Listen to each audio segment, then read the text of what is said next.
آج جو مجھے موضوع دیا گیا ہے اس کے لیے میں نے سورہ اعراف کی آیت نمبر 157 کا آخری ٹکڑا جو ہے وہ آپ کو سنایا ہے۔ اس کا ایک پس منظر ہے وہ جان لیجیے۔ آپ کو معلوم ہے کہ جب حضرت موسیٰ بنی اسرائیل کو لے کر مصر سے نکلے ہیں، اس کے بعد مرحلہ آیا کہ اللہ تعالیٰ نے حضرت موسیٰ کو کوہ طور پر طلب فرمایا تورات عطا کرنے کے لیے۔ ان کی غیر حاضری میں ایک فتنہ کھڑا ہوا اور کچھ لوگوں نے ایک بچڑا بنا کر اس کی پرستش شروع کر دی بنی اسرائیل میں سے، سامری کا بنایا ہوا بچڑا۔ جب حضرت موسیٰ واپس آئے انہوں نے یہ دیکھا تو بہت غضبناک ہوئے، اور پھر اللہ تعالیٰ کے حکم سے فیصلہ ہوا کہ 12 قبیلوں میں سے جن لوگوں نے بھی یہ شرک کیا ہے ان کو انہی قبیلوں کے لوگ خود قتل کریں۔ کئی ہزار اسرائیلی قتل ہوئے۔ یہ بہت بڑا یوں سمجھیے کہ پرج ہوا ہے اس قوم کے اندر۔ اس کے بعد پھر مزید اللہ تعالیٰ کی خدمت میں استغفار کے لیے حضرت موسیٰ علیہ السلام اپنے 70 بڑے بڑے سردار جو تھے 12 قبیلوں کے، ان کو لے کر حاضر ہوئے۔ وہاں انہوں نے استغفار کیا اور ایک دعا کی، پروردگار وَاكْتُبْ لَنَا حَسَنَةً فِي الدُّنْيَا وَالْآخِرَةِ، ہمارے لیے نیکی کا اندراج کر دے، دنیا میں بھی آخرت میں بھی۔ جواب ملا اللہ تعالیٰ کی طرف سے، دیکھو عذاب تو میں جس کو چاہوں گا دوں گا، اور ویسے میری رحمت ہر شے کے ساتھ موجود ہے، ہر شے کا وجود میری رحمت سے ہے، لیکن ایک میری خاص رحمت ہے جو میں لکھ رکھوں گا ان لوگوں کے لیے جو میرے نبی امی آخری رسول ان پر ایمان لائیں گے صلی اللہ علیہ وسلم۔ وہ جب آئیں گے اور وہ نیکی کا حکم دیں گے، بدی سے روکیں گے، پاکیزہ چیزوں کو حلال قرار دیں گے، ناپاک چیزوں کو حرام قرار دیں گے، نوع انسانی کے اوپر جو بوجھ تھے جو اس وقت ہوں گے ان کو اتاریں گے۔ وہ جب آئیں گے تو جو لوگ فَالَّذِينَ آمَنُوا بِهِ نمبر 1، وَعَزَّرُوهُ نمبر 2، وَنَصَرُوهُ نمبر 3، وَاتَّبَعُوا النُّورَ الَّذِي أُنزِلَ مَعَهُ أُولَٰئِكَ هُمُ الْمُفْلِحُونَ۔ جو لوگ ان پر ایمان لائیں گے، ان کی تعظیم اور توقیر کریں گے، ان کی مدد کریں گے، اور جو نور ان کے ساتھ نازل کیا جائے گا یعنی قرآن، اس کی پیروی کریں گے، وہ ہوں گے جو فلاح پانے والے ہوں گے۔ میری خصوصی رحمت سے حصہ ان کو ملے گا۔ اب یہاں پہلے تو دعا کر لیجئے، اللہم ربنا اجعلنا منہم، اے اللہ ہم سب کو ان میں شامل فرما دے جو تیرے نبی کے ساتھ تعلق کی ان 4 بنیادوں کی شرائط کو پورا کر سکے، تقاضوں کو پورا کر سکے۔ اب ذرا ان میں سے ایک ایک کو لیجئے۔ ایمان جانی پہچانی چیز ہے، ایمان جسے کہتے ہیں، اس کی تشریح میں جانے کی ضرورت نہیں، وقت بھی محدود ہے، لیکن ایک بات سمجھنے کی ہے بہت ضروری۔ ایمان کے 2 لیول ہیں۔ ایک قانونی ایمان ہے جس کی بنا پر ہم ایک دوسرے کو مسلمان سمجھتے ہیں، اس کا تعلق اقرار باللسان کے ساتھ ہے، زبان سے کہنا اشہد ان لا الہ الا اللہ وحدہ لا شریک لہ واشہد ان سیدنا و مولانا محمدا عبدہ ورسولہ۔ وہ ہندو تھا، سکھ تھا، پارسی تھا، عیسائی تھا، یہ کلمہ کہے اور اسلام میں آ گیا۔ لیکن یہ زبانی کلامی ایمان جو ہے یہ انسان کی سیرت و کردار پر اثر انداز نہیں ہو سکتا۔ یہی وجہ ہے آج ہم دیکھ رہے ہیں مسلمان ہی جھوٹ بھی بول رہا ہے، مسلمان ہی بے ایمانی بھی کر رہا ہے، مسلمان ہی خیانت بھی کر رہا ہے، مسلمانوں کے لیڈر بلینز کی خیانت کر رہے ہیں۔ یہ کون ہے؟ سب مسلمان ہیں۔ وہ اس کی وجہ کیا ہے کہ ہم صرف قانونی مسلمان ہیں اور ہمارا ایمان قانونی ایمان ہے۔ اس کے لیے اسلام کا لفظ قرآن میں آیا ہے سورہ حجرات میں، قالت الاعراب آمنا قل لم تؤمنوا ولکن قولوا اسلمنا۔ اے نبی یہ بدو کہہ رہے ہیں ہم ایمان لے آئے، ان سے فرما دیجئے تم ہرگز ایمان نہیں لائے ہو، یوں کہو کہ ہم مسلمان ہو گئے ہیں۔ ولما يدخل الايمان في قلوبكم، ابھی تک ایمان تمہارے دلوں میں داخل نہیں۔ بہرحال اللہ کا شکر ہے اس نے ہمیں مسلمانوں میں پیدا کر دیا، ورنہ ہم میں سے کتنے ہوتے اگر کہیں اور پیدا ہو گئے ہوتے تو نعمت اسلام سے بھی ہم بہرہ ور ہو سکتے، کیا کر سکتے۔ اصل ایمان ہے جب وہ دل میں داخل ہو جائے، یقین بن جائے۔ اسی لیے بچپن میں یاد کیا ہوگا ایمان مجمل، آمنت باللہ کما ہوا باسمائہ و صفاتہ وقبلت جمیع احکامہ اقرار باللسان و تصدیق بالقلب۔ جب تصدیق بالقلب ہوگی تو اب اس کے تقاضے جو ہیں عملی پیدا ہوں گے۔ ان تقاضوں میں سے ایک میں 2 حدیثوں کے حوالے سے آپ کے سامنے رکھ رہا ہوں۔ پہلی حدیث حضرت عبداللہ بن عمرو بن العاص رضی اللہ تعالی عنہما سے مروی ہے، لا یؤمن احدکم حتی یکون ہواہ تبعا لما جئت بہ۔ دیکھو تم میں سے کوئی شخص مومن نہیں ہو سکتا جب تک کہ اس کی خواہش نفس تابع نہ ہو جائے اس شریعت کے، اس قانون کے، اس ہدایت کے جو میں لے کر آیا ہوں۔ اگر عملاً تابع نہیں ہوئے تو حقیقتاً مومن نہیں ہو۔ دل میں جھانکو، Do I really believe that Muhammad is the prophet of Allah? Do I really believe that Quran is the word of God? کبھی جھانکیے گا اندر، جواب ملے گا صحیح آپ کو۔ کیا کنوکشن ہے؟ کنوکشن ہو اور پھر حضور کی پیروی نہ ہو، حضور کے احکام کی پابندی نہ ہو، اللہ کے قوانین کی پابندی نہ ہو، کیسے ممکن ہے؟ حضور تو فرماتے صلی اللہ علیہ وسلم ایک ایسی بد اخلاقی اور کج خلقی پر صرف اسے کوئی گناہ کبیرہ بھی نہیں کہیں گے۔ فرمایا ایک مرتبہ واللہ لا یؤمن واللہ لا یؤمن واللہ لا یؤمن، خدا کی قسم فلاں شخص مومن نہیں ہے، خدا کی قسم فلاں شخص مومن نہیں ہے، خدا کی قسم فلاں شخص مومن نہیں۔ صحابہ کانپ گئے، کون بدبخت ہے جس کے بارے میں فرمایا جا رہا؟ پوچھا گیا من یا رسول اللہ؟ جواب سنیے اور اپنے غریب حالوں میں جھانکیے۔ وہ شخص الذی لا یامن جارہ بوائقہ، وہ شخص جس کی شرارتوں کی وجہ سے اس کا پڑوسی چین میں نہیں ہے، امن میں نہیں ہے، وہ مومن نہیں ہے، خدا کی قسم نہیں ہے، خدا کی قسم نہیں ہے۔ کیسے علیحدہ کر لیں گے اس ایمان کو اعمال سے اور ایمان کو اخلاق سے؟ آگے چلیے، وہ جو حدیث حضرت ابو ہریرہ سے، اور یہ متفق علیہ، صرف بخاری کی نہیں ہے، بخاری جمع مسلم۔ لا یؤمن احدکم حتی اکون احب الیہ من والدہ وولدہ والناس اجمعین۔ تم میں سے کوئی شخص مومن نہیں ہو سکتا جب تک کہ میں اسے محبوب تر نہ ہو جاؤں، اپنے باپ سے بھی، اپنے بیٹے سے بھی، اور تمام انسانوں سے۔ جھانک لیجئے دل میں، صورتحال یہ ہے یا نہیں ہے؟ کیوں محبوب ہو جائیں؟ اس لیے کہ آپ کے ذریعے ہدایت ملی ہے، آپ کے ذریعے ہم اللہ سے جڑے ہیں، اور آپ کو معلوم ہے دنیا میں کوئی شاہ ہدایت نہیں، نعمت نہیں ہے جب تک کہ نعمت ہدایت نہ ہو۔ اگر صحت اچھی ہے، ہدایت نہیں ہے تو بدماشیاں کریں گے، کیا کریں گے؟ آپ کو معلوم ہے صحت اچھی جو ہے کدھر جا کے کھپے گی اگر ہدایت نہیں ہے۔ اگر دولت ہے، ہدایت نہیں، کیا کریں؟ گلچھرے اڑائیں گے، عیاشیاں کریں گے، لوگوں پر اپنی دولت کا روب گانٹیں گے۔ اولاد ہے، ہدایت نہیں ہے، یہ اولاد سہان روح بھی بن جائے گی کہیں آپ کے لیے۔ کوئی شے نعمت نہیں ہے جب تک کہ نعمت ہدایت نہ ہو، اور ہدایت ہمیں ملی محمد رسول اللہ صلی اللہ علیہ وسلم کے ذریعے۔ تو آپ سے بڑھ کر محبوب کون ہوگا؟ اس کے ضمن میں ایک بڑا پیارا واقعہ آتا ہے۔ حضرت عمر سے پوچھتے ہیں حضور ایک مرتبہ، عمر تمہیں مجھ سے کتنی محبت ہے؟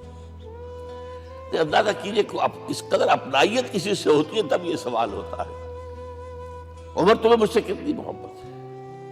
عرض کیا حضور مجھے آپ دنیا کے ہر انسان سے زیادہ محبوب ہیں۔ فرمایا اور اپنی جان سے؟ ذرا سا توقف کیا، دل میں جھانکا، ہاں حضور اب میں یہ بھی کہتا ہوں کہ میری جان سے بھی زیادہ عزیز ہے مجھے۔ آپ نے فرمایا الان عمر اب پہنچے ہو جو مقام ہے، اب درکار ہے، جو مطلوب ہے۔ تو محبت اس درجے کی، اطاعت اس درجے کی اگر نہیں ہے تو ایمان نہیں ہے۔ ہاں قانونی ایمان ہے، اب مسلمان ہے، اللہ کا شکر ہے، بہت بڑا فضل ہے۔ اب اگلے بات پر آئیے، عزروہ، ان کی توقیر، ان کی تعظیم کرے۔ یہ تعظیم کس درجے میں؟ اب وقت بہت کم ہے، میں صرف آپ کو سورہ حجرات سے مثال دے رہا ہوں. فرمایا گیا یا ایھا الذین آمنوا لا ترفعوا اصواتکم فوق صوت النبی ولا تجهروا له بالقول كجهر بعضكم لبعض ان تحبط اعمالكم وانتم لا تشعرون. اے ایمان والو، کبھی اپنی آواز کو حضور کی آواز سے بلند تر نہ کر دینا. کبھی جس طرح بلند آواز سے ایک دوسرے سے بات کرتے ہو ایسے نہ کر بیٹھنا، مبادا تمہارے سارے اعمال حق ہو جائیں اور تمہیں پتہ بھی نہ چلے. تم تو کہو گے میں نے کوئی گناہ کبیرہ تو نہیں کیا، میں نے کوئی ڈاکہ نہیں ڈالا، چوری نہیں کی، کوئی زنا نہیں کیا، کوئی شراب نہیں پی، لیکن یہ سوء ادب لا ترفعوا اصواتکم فوق صوت النبی ولا تجهروا له بالقول كجهر بعضكم لبعض ان تحبط اعمالكم وانتم لا تشعرون. یہاں ایک میں عملی بات بھی آپ کے سامنے رکھ دوں. صحابہ کے بارے میں تو بات سمجھ میں آ گئی کہ اپنی آوازیں پست رکھیں. ہم کیسے کریں؟ ہمارا ایک طرز عمل ہونا چاہیے. اگر کسی گفتگو میں کوئی شخص کہ حضور نے یہ فرمایا ہے، کبھی یہ نہ کہے میں نہیں مانتا. ہاں توقف کر لیں، بھائی میں تحقیق کروں گا کہ واقعی یہ حدیث صحیح ہے یا نہیں ہے. ٹھیک، ضروری نہیں کہ جو کہہ دیں مان لیں آپ. محدثین نے کتنی محنتیں کر کر کے چھانٹی کی ہے، لہذا یہ. لیکن فوراً اگر آپ لگا نہیں میں نہیں مانتا، یہ عقل کے خلاف ہے، یہ فلاں ہے، یہ وہ ہے، یہ ہے کہ جو آپ سوء ادب کے مرتکب ہو رہے ہیں نبی اکرم صلی اللہ علیہ وسلم کی بارگاہ. ہاں توقف کریں، غور کریں، تحقیق کریں، معلوم ہو کہ یہ حدیث پختہ نہیں ہے، مستند نہیں ہے، پھر دوسری بات ہے. اور یہ جان لیجئے ہمارا جو معاشرہ ہے اس کا ایک قانونی جو ہے احاطہ ہے. یہ بھی سورہ حجرات کی پہلی آیت ہے، یا ایھا الذین آمنوا لا تقدموا بین یدی اللہ ورسولہ. اللہ اور اس کے رسول کے احکام کا دائرہ ہے، اس کے اندر اندر رہو، باہر نہیں نکل سکتے. لیکن اس دائرے کے اندر ایک مرکزی شخصیت ہے جس کی دل آویزی، جس کا حسن سلوک، جس کا حسن کردار، جس کا حسن اخلاق مرکز بن جائے، تمام لوگوں کی جذباتی محبت کا مرکز بن جائے. اگر یہ نہیں ہوگا تو معاشرہ مضبوط نہیں ہوگا. محض قانون اور دستور پر معاشرہ مضبوط نہیں ہوتا.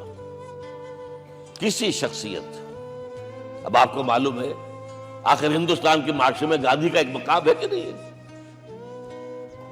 آخر یہ سارا معاملہ چل رہا ہے اسی کے گرد کے نہیں؟ ماؤ زے تنگ کے معاملہ ہے کہ نہیں ہے؟ یہ سارا معاملہ دنیا میں عام لوگ کہہ دیتے، ریشنلسٹ لوگ، کہ ان چیزوں کی کیا ضرورت ہے؟ بھئی قانون دیکھنا چاہیے، دستور دیکھنا چاہیے، حکم دیکھنا. نہیں بھائی، جذباتی وابستگی ہے کہ ایک ہستی تو ایسی ہو کہ جس کے کچھ کہنے پر فوراً زبانیں بند ہو جائیں. اور اس کا نقشہ میں سعودی عرب میں دیکھتا ہوں، اگر وہاں کے دو بدو لڑ رہے ہوں صف اور ایک دوسرے کو کھانے کو دوڑ رہے ہوں، کوئی شخص کہتے صلی علی النبی، فوراً خاموش. معلوم ہوتا ہے آگ کے اوپر کسی نے پانی ڈال دیا، خاموش، صلی علی النبی، صرف یہ کہنے سے. یہ جذباتی وابستگی اگر محمد سے نہیں ہے صلی اللہ علیہ وسلم تو آپ کا معاشرہ کبھی مضبوط نہیں ہوگا. یہ مرکزی شخصیت، یہ مرکز ہے. اسی لیے ان کے احترام کا یہ درجہ ہے، کیونکہ اس سے کیا ہوگا؟ تمہارا شیرازہ بکھر جائے گا. اگر ان کے ساتھ جذباتی محبت نہیں ہوگی تمہارا شیرازہ بکھر جائے گا. یہ آیا معاملہ. اب میں آپ کو بتانا چاہتا ہوں تہذیب. ہمارے ہاں اصل میں بدقسمتی سے ہم سیرت کی تقریریں کرتے ہیں، حضور کی عظمت بیان کرنے کی کوشش کرتے ہیں. کچھ لوگ تو خیر حضور کی زلفیں ہیں، حضور کی آنکھیں ہیں، حضور کی کملی ہے، حضور کا سایہ نہیں تھا وغیرہ، یہ باتیں اپنی جگہ ہیں، ہر چیز ٹھیک ہے. لیکن یہ جان لیجئے حضور کی اصل عظمت ایک نبی اور رسول کی حیثیت سے ہے. اور وہ شے وہ ہے جہاں جبرائیل کے بھی پر جل رہے ہیں، اس کی حقیقت کون جانتا ہے؟ میں ایک مثال دے رہا ہوں آپ کو کہ حضور 100 میں مثال رکھا کرتے تھے. آج روزہ رکھا، شام کو افطار نہیں کیا، وہ رات کو چل رہا ہے روزہ، اگلے روز پھر وہ کنٹینیو کر رہا ہے شام تک. 2 دن کا 100 میں مثال، 3 دن کا بھی رکھتے تھے. صحابہ نے اجازت چاہی، حضور ہمیں بھی اجازت دے دیں. نہیں، آج کے حضور آپ تو رکھتے ہیں، ہمیں منع کرتے ہیں۔ اب سنیے، ایکم مثلی، تمہیں سے کون ہے مجھ جیسا؟ ابھی تو عند ربی، میں تو اپنے رب کے پاس رات گزارتا ہوں۔ ہوا یطعمنی ویسقین، وہ مجھے کھلاتا اور پلاتا ہے۔ کیا سمجھیں گے ہم؟ کیا ہماری سمجھ میں آئے گا؟ یہ معاملہ نبوت کے جو اسرار و رموز ہیں، ان کا جو مقام اور مرتبہ ہے، وہ کوئی نبی پہچان سکتا، غیر نبی تو پہچان ہی نہیں سکتا۔ ایک ڈاکٹر کا کیا مقام ہے اپنے فن میں، وہ کوئی ڈاکٹر نہیں سمجھ سکے گا نا، غیر ڈاکٹر کہاں سمجھے گا؟ اور حقیقت میں وہی سمجھے گا جو اس سے بھی اوپر کا ڈاکٹر ہے، نیچے والا تو نہیں سمجھ سکتا۔ جو کمتر ہے وہ تو صرف اوپر دیکھے گا، اللہ اللہ خیر صلی اللہ، جو اوپر ہے اور ظاہر ہے محمد سے اوپر کوئی نہیں صلی اللہ علیہ وسلم۔ یہی وجہ ہے، دیکھیے شیخ سعدی کو کیا کہنا پڑا، یا صاحب الجمال و یا سید البشر من وجهك المرير لقد نور القمر لا يمكن الثناء كما كان حقه بعد خدا بزرگ توئی قصہ مختصر۔ اے محمد صلی اللہ علیہ وسلم، آپ کی ثنا جیسے کہ حق ہے ہو ہی نہیں سکتی۔ غالب اس سے بھی آگے گیا ہے، میں بات ابھی آپ کو سناتا ہوں شعر اس کا۔ آپ کی ثنا کا حق ادا ہو ہی نہیں سکتا، بس ہم یہ جانتے ہیں اللہ کے بعد آپ کا مقام۔ غالب جو آگے گیا ہے کہتا ہے، غالب ثنائے خواجہ بیزداں گزاشتیم کہاں ذات پاک مرتبہ دان محمد است۔ اے غالب، ہم نے تو حضور کی ثنا تو اللہ کے حوالے کر دی ہے، اس لیے کہ وہی ذات پاک جانتا ہے مرتبہ محمد کا کیا ہے صلی اللہ علیہ وسلم۔ ہم بیان کرنے کی کوشش کریں گے تو توہین کر بیٹھیں گے۔ ایک لطیفہ ہے، ایک بیچارہ کوئی دیہاتی کہیں پھنسا ہوا تھا کسی جگہ، تھکا ہوا چل رہا تھا، ڈپٹی کمشنر صاحب جا رہے تھے، کار میں بٹھا لیا۔ اب اس نے کہا، پتر تینوں اللہ پٹواری کرے۔ اب اس غریب کے جو ہے اس کے ذہن میں تو پٹواری سے اوپر تو کچھ ہے ہی نہیں، اس کے قلم سے جو ہے ادھر کا انتقال ادھر ہو گیا، ادھر کی ادھر چلی گئی۔ تو ڈی سی کو وہ تعریف کر رہا ہے اپنے سمجھ کے مطابق، پٹواری کریں تو ہم کہیں پٹواری والا معاملہ نہ کریں۔ ہاں، ایک پہلو ایسا ہے جس کے حوالے سے حضور کی عظمت ہماری سمجھ میں آئے گی۔ حضور ایک انسان کی حیثیت سے کیا تھے، ایک باپ کی حیثیت سے آپ کا کیا طرز عمل تھا۔ ذرا یاد کیجئے، جگر گوشہ رسول حضرت فاطمہ بطول رضی اللہ تعالیٰ عنہ وہ حاضر ہوتی ہے، ابا جان دیکھیے چکی پیس پیس کر یہ گھٹے پڑ گئے میرے ہاتھ میں، یہ کنویں سے پانی لاتی ہوں، مشکیزیں کہ یہاں پر بندیاں پڑ گئی۔ حضور اب تو عام لوگوں پر بھی آسانیاں ہیں، لوگوں کے ہاں غلام آ گئے ہیں، کنیزیں آ گئی ہیں، مال و دولت آ گئی ہے، مجھے بھی کوئی غلام کنیز عطا ہو جائے۔ اور آپ کو معلوم ہے یہ لخت جگر نور چشم محمد کی سب سے پیاری بیٹی صلی اللہ علیہ وسلم، کوئی شک نہیں اس میں، فاطمہ کیا بیتی ہوگی حضور کے قلب پر۔ لیکن فرمایا، کیا بیٹی، یہ دنیا کی چیزیں ہماری لیے نہیں ہیں، میں تمہیں اس سے بہتر شے دیتا ہوں۔ تسبیح فاطمہ ہر نماز کے بعد 33 مرتبہ سبحان اللہ، 33 مرتبہ الحمدللہ، 33 مرتبہ اللہ اکبر کہہ لیا تھا۔ لیکن سوچ لیجئے دل پر کیا گزری ہوگی صلی اللہ علیہ وسلم۔ حضرت عائشہ سے پوچھئے، حضرت خدیجہ سے پوچھئے، حضور کیسے شوہر تھے؟ آپ سے زیادہ خواتین کے حق میں نرم، گھر کے کام کا جھاڑو دے رہے ہیں، کپڑے جو ہیں بوسیدہ انہیں سی رہے، گھر میں بیٹھے ہوئے یہ کام کرتے تھے۔ بہرحال ایک بات میں آپ سے عرض کروں، آپ انسان کی جس حیثیت کا بھی ذہن میں تصور کریں گے وہ ساری حیثیتیں محمد میں موجود ہیں صلی اللہ علیہ وسلم۔ محمد حاکم کی حیثیت سے بھی ہے،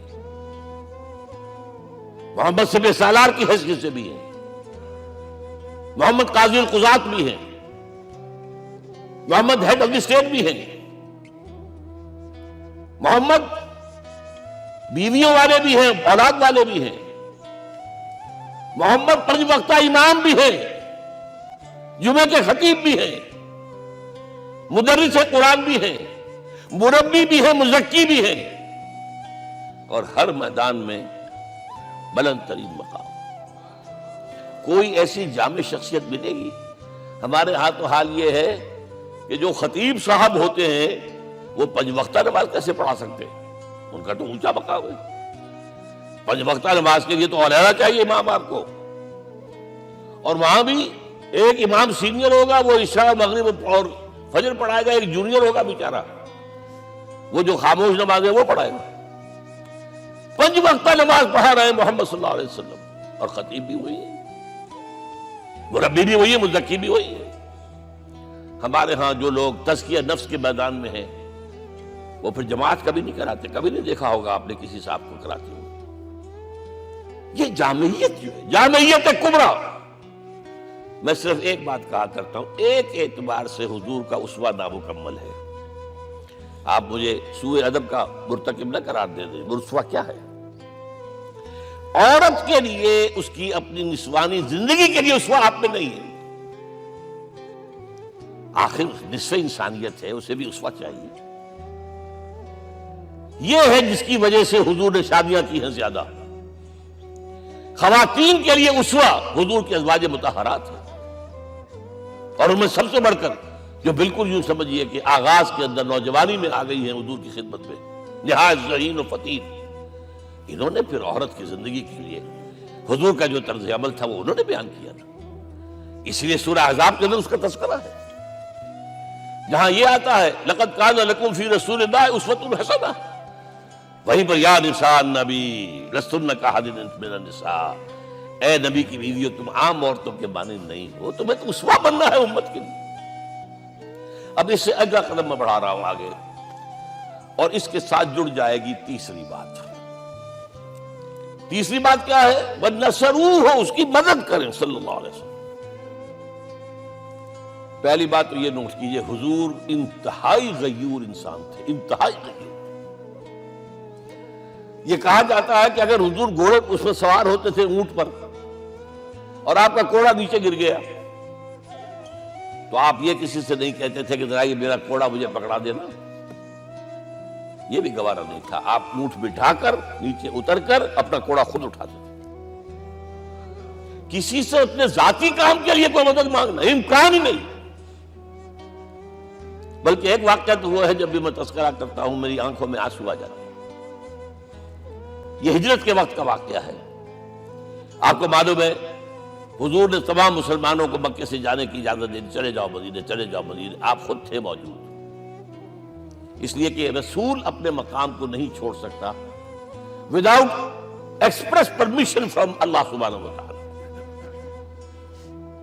اب حضرت ابوبکر پوچھ رہے ہیں حضور اجازت آ گئی؟ نہیں آئی، آ گئی نہیں آئی، دن گزر رہے ہیں۔ حضرت عائشہ کی روایت ہے کہ ایک روز ہم نے دیکھا دوپہر کے وقت آ رہے ہیں حضور، کپڑے سے اپنا سر جو ہے ڈھانپا ہوا ہے۔ عرب میں دوپہر کے وقت وزٹ کرنا جو ہے یہ ان کے خلاف دستور ہے، ان کی تہذیب کے خلاف ہے، یہ قیلولے کا وقت ہوتا ہے۔ تو حیران ہوئے، آتے ہی فرمایا ابوبکر ہجرت کی اجازت ہو گئی۔ اب انتہائی خوشی سے اور بڑی امید میں کہ بڑی شاباش ملے گی، حضرت ابوبکر فرماتے ہیں، عرض کرتے ہیں حضور میں نے 2 اونٹیاں تیار کر رکھی ہیں، خوب کھلا پلا کے انہیں فرما کیا ہوا ہے، یہ ہجرت میں ہمارے کام آئے گی۔ حضور تھوڑا سا توقع فرماتے ہیں، پھر کہتے ہیں اچھا ٹھیک ہے، ایک میں استعمال کروں گا لیکن میں اس کی قیمت ادا کروں گا۔ حضرت ابوبکر رو پڑے، حضور مجھ سے یہ مغایرت، سائے کے تناب کے ساتھ رہنے والا، اس سے یہ مغایرت، ذرا سے اشارے پر اپنی کم سن بیٹی پیش کر دی نکاح کے اندر، اس سے یہ مغایرت، رو پڑے۔ لیکن حضور کی اپنی غیرت تھی، میں قیمت دوں۔ اب بتائیے مدد کا کہ یہ درکار تھی؟ مدد تھی ان کے مشن کے لیے۔ مشن 2 حصوں میں تھا، اس کو جانیے، آج کچھ علمی باتیں آ رہی ہیں۔ حضور کے مشن کے 2 حصے، ایک ابتدائی جو تمام انبیاء اور رسول کا تھا، ایک تکمیلی جو صرف محمد کا صلی اللہ علیہ وسلم۔ ابتدائی کیا ہے؟ اللہ کی طرف دعوت، تبلیغ۔ جو دعوت قبول کر لیں ان کے لیے بشارت، بشیر کہ تمہارے لیے آخرت میں جنت ہے، نعمتیں ہیں۔ رد کر دیں ان کے لیے نذیر، خبردار کرنے والے، جہنم کے لیے تیاری کر لو۔ داعی اللہ، اللہ کی طرف بلانے والے، سراجا منیرا، روشنی کے چراغ۔ یہ حیثیتیں مشترک ہے تمام انبیاء کرام۔ تمام انبیاء بشیر بھی تھے، نذیر بھی تھے، داعی بھی تھے، سراج منیر بھی تھے، اگرچہ ان تمام حیثیتوں میں بھی حضور کا سب سے اونچا مقام علیحدہ نمایاں ہے، لیکن حیثیتیں بنیادی طور پر مشترک ہیں۔ ایک حیثیت تکمیلی، اور وہ کیا ہے؟ اے نبی، جو دین آپ کو دیا گیا ہے صرف تبلیغ نہیں، صرف تعلیم نہیں، اس کو قائم کر کے دکھاؤ ایک نظام زندگی کی حیثیت سے۔ 3 مرتبہ قرآن میں یہ الفاظ حضور کے لیے آئے ہیں، هو الذی ارسل رسولہ بالہدی ودین الحق لیظہرہ علی الدین کلہ۔ 3 دفعہ سورہ توبہ میں یہ الفاظ آئے، سورہ صف میں یہ الفاظ آئے، سورہ فتح میں یہ الفاظ آئے۔ وہی اللہ جس نے بھیجا ہے اپنے رسول کو صلی اللہ علیہ وسلم، الہدا، قرآن حکیم، ہدایت کاملہ، اور نمبر 2 دین حق۔ یہ 2 چیزیں دے کر بھیجا، کس لیے؟ تاکہ اس دین کو غالب کرے پورے نظام زندگی پر۔ یہ معاملہ ذرا سوچئے، اور یہ حضور کے لیے 3 دفعہ، اور کسی اور نبی کے لیے 1 دفعہ بھی نہیں۔ قرآن مجید کے اس نقطے کو ذہن نشین کر لیجیے۔ اصل میں یہ کیا ہے؟ اسے ہم یوں کہیں گے، ایک ہے نبوت و رسالت، ایک ہے تکمیل نبوت و رسالت۔ ہمارے ہاں ختم نبوت کے اوپر تو زور دیا گیا ہے، اور صحیح دیا گیا ہے، ایمان کا ہمارا جز ہے۔ حضور کے بعد کسی نے بھی دعویٰ کیا نبوت کا، وہ جھوٹا، کذاب، دجال۔ جس نے مانا وہ بہرحال دائرہ اسلام سے خارج ہے، اور جو بھی کچھ ہوا کرے وہ۔ یہ چونکہ قانونی بات تھی، اس لیے اس کا حق ادا کیا علماء کرام نے۔ واقعہ یہ ہے کہ اس میں کوئی کمی نہیں رکھی، لیکن حضور کی فضیلت اس میں نہیں ہے۔ فرض کیجئے کہ نبوت چلی آ رہی تھی ہموار طور پر، ایک جگہ آ کے ختم ہو گئی، تو فضیلت کون سی ہوئی؟ نہیں، نبوت و رسالت تدریجاً ترقی کرتے ہوئے اپنے نقطۂ عروج کو پہنچ کر ختم ہوئی۔ یہ ہے فضیلت۔ اب آپ سوچئے، الہدا دیا گیا حضور کو، تو کیا تورات میں ہدایت نہیں تھی؟ سورہ اعراف کی آیت ہے، سورہ مائدہ کی، انا انزلنا التوراۃ فیہا ھدی ونور۔ ہم نے نازل کی تھی تورات، اس میں ہدایت بھی تھی، نور بھی تھا۔ ہم مانتے ہیں اللہ کی کتاب تھی۔ وہی فرمایا ہے انجیل فیہا ھدی ونور، اس میں ہدایت بھی تھی، نور بھی تھا۔ پھر یہ الہدا قرآن آیا۔ یہ کیا ہے؟ ہدایت نے درجہ بدرجہ ترقی کرتے ہوئے قرآن میں آ کر کامل ہو گئی، ہدایت کامل۔ وجہ کیا ہے؟ انسان کا شعور بھی تو درجہ بدرجہ بڑھا ہے۔ ایک وقت تھا ہمارا بچپن تھا، فکر کے اعتبار سے، سوچ کے اعتبار سے، علم کے اعتبار سے، ہمارے آباء و اجداد کبھی جو رہتے تھے گھروں کے اندر یا کبھی آئے ہیں تو کیا تھا ان کے پاس؟ اب اس وقت جو ہے کسی کو آپ پرائمری کے بچے کو پی ایچ ڈی ڈاکٹر رکھ دیجئے ٹیوٹر، تو کیا پڑھائے گا؟ پڑھائے گا تو وہی جو پرائمری کا بچہ سمجھ سکے۔ لہذا وہ جو کہا گیا تھا آدم کو اس زمین کی خلافت دیتے، فَإِمَّا يَأْتِيَنَّكُم مِّنِّي هُدًى فَمَن تَبِعَ هُدَايَ فَلَا خَوْفٌ عَلَيْهِمْ وَلَا هُمْ يَحْزَنُونَ۔ یہ ہدایت رفتہ رفتہ آئے گی، آئے گی، آئے گی، آئے گی۔ اور یہ بات جان لیجئے، پروفیسر ڈاکٹر محمد شریف نے جو کتاب لکھی ہے فلسفے کی تاریخ پر، اس میں بتایا ہے کہ 1200 برس انسانی تاریخ کے بہت ہی پروڈکٹیو ہے فلسفیانہ فکر کے لیے۔ From 600 BC to 600 AD، 1200 years, سارے فلسفے اسی میں پیدا ہوئے۔ سقراط، مختار، افلاطون اور یہ سب نکل گئے، اور کنفیوشس بھی آ گیا، تاؤ بھی آ گیا، اور بدھ بھی آ گیا، جین بھی آ گیا، سب آ گئے، سب آ گئے۔ گویا کہ انسان جب کچھ سوچ سکتا تھا، جتنا سوچ سکتا تھا سوچ چکا، اور یہ بھی سنا دوں، حضرت عیسیٰ نے کہا تھا اپنے حواریوں سے، ڈپارٹنگ جو میسج تھا، مجھے ابھی تم سے اور بھی بہت باتیں کرنی تھی لیکن تم ان کا تحمل نہیں کر سکو گے، جب وہ فارقلیت آئے گا صلی اللہ علیہ وسلم تو تمہیں سب کچھ بتائے گا۔ لہذا جب انسان بلوغت کو پہنچا ہے فلسفیانہ فکر کے اعتبار سے، تب، اور یہ بھی نوٹ کر لیجئے، بہت اہم بات کہہ رہا ہوں، چند مہینے غار حرا کی تنہائیوں میں اللہ تعالیٰ نے حضور کو وہ سارا ذہنی سفر طے کرایا ہے۔ کیا کرتے تھے حضور جا کر غار حرا میں؟ کبھی سوچا آپ نے؟ اگر آپ یہودیوں میں پیدا ہوئے ہوتے تو یہودی طرز پر آپ عبادت کرتے، اگر کہیں عیسائیوں میں پیدا ہوتے تو عیسائیوں کی طرف پر آپ تو نہیں تھے، آپ تو پیدا وہ مشرکین میں شرک کرنے کا امکان ہی نہیں آپ کے لیے، تو کیا کرتے تھے؟ حدیث کے الفاظ یہ یتحنث فی، وہاں جا کر عبادت کرتے تھے۔ اب شارحین حدیث نے بہت عمدہ لکھا ہے، کان صفت تعبدہ فی غار حرا التفکر والاعتبار، غار حرا میں آپ کی عبادت فکر، غور و فکر، تفکر و اعتبار، اس کی میں تعبیر یہ کر رہا ہوں، جس کو کہا کبھی اکبر الہ آبادی نے، خدا کے کام دیکھو بعد کیا ہے اور کیا پہلے، نظر آتا ہے مجھ کو بدر سے غار حرا پہلے۔ تم غار حرا کو نہیں جانتے، مصطفیٰ اندر حرا خلوت گزید، قوم آئین و حکومت آفرید۔ The most productive part of the period life of Muhammad is that which he passed in غار حرا۔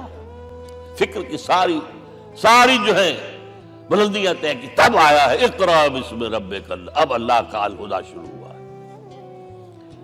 اچھا، اسی طرح نمبر 2، دین حق مکمل ہوا ہے، ورنہ جب ہم کبھی غاروں میں رہتے تھے کسی میونسپلٹی کا بھی سوال نہیں، نظام کسے کہیں گے؟ پھر یہ ہے کہ قبائلی نظام آیا، چلیے ایک شیخ ہے اس کا کہنا ماننا ہے سب کو، کچھ نظام تو بن گیا نا، اور نظام جہاں آئے گا جکڑ بندی ہو جائے گی، اب تم فلاں قبیلے کے شخص ہو، اس کا قبیلے کا سردار یہ، تمہیں حکم ماننا پڑے گا، اس قبیلے کی روایت یہ، تمہیں پیروی کرنی پڑے گی، you have to do it whether you like it اور ناٹ۔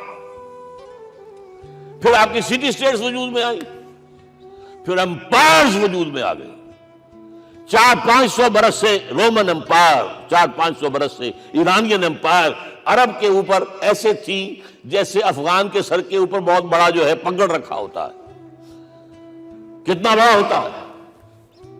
وہ کسی نے شعر کہا بھی تھا، مجھے تو اب یاد نہیں، کہ سر پہ باندھے ہوئے پورا افغانستان، میرا خیال شاید ضمیر جعفری۔ تو کیا تھا یہ جزیرہ نما عرب، یہ جزیرہ کہلاتا ہے، الجزیرہ، الجزیرہ، اس لیے کہ نیچے آپ کو معلوم ہے بحیرہ عرب، ادھر جو ہے خلیج آ رہی ہے آخر تک، ادھر سے بحیرہ قلزم جا رہا ہے، اور پھر خلیج عقبہ آ گئی ہے، تو یہ سارا جو ہے جزیرہ نما ہے، اس سے پیننسولا۔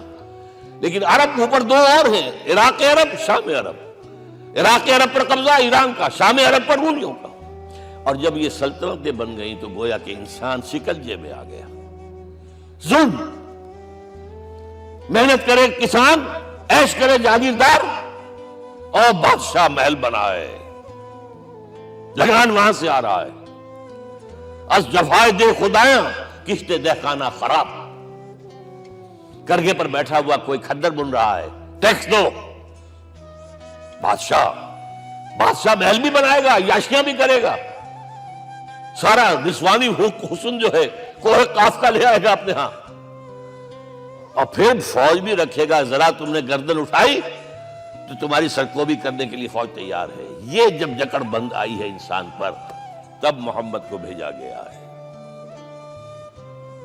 دی لیبریٹر، اسے آزاد کرانے والا، دین حق دیا گیا۔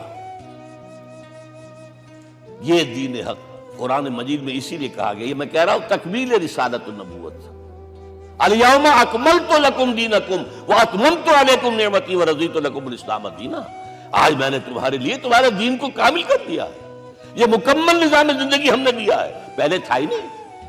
لہذا کسی اور نبی سے یہ نہیں کہا گیا کہ اس کو غالب کرو، میں نے آپ کو بتا دیا کہیں نہیں ہے، نہ نوح، نہ ہود، نہ صالح، نہ ابراہیم، نہ موسیٰ، نہ عیسیٰ، کوئی بھی نہیں۔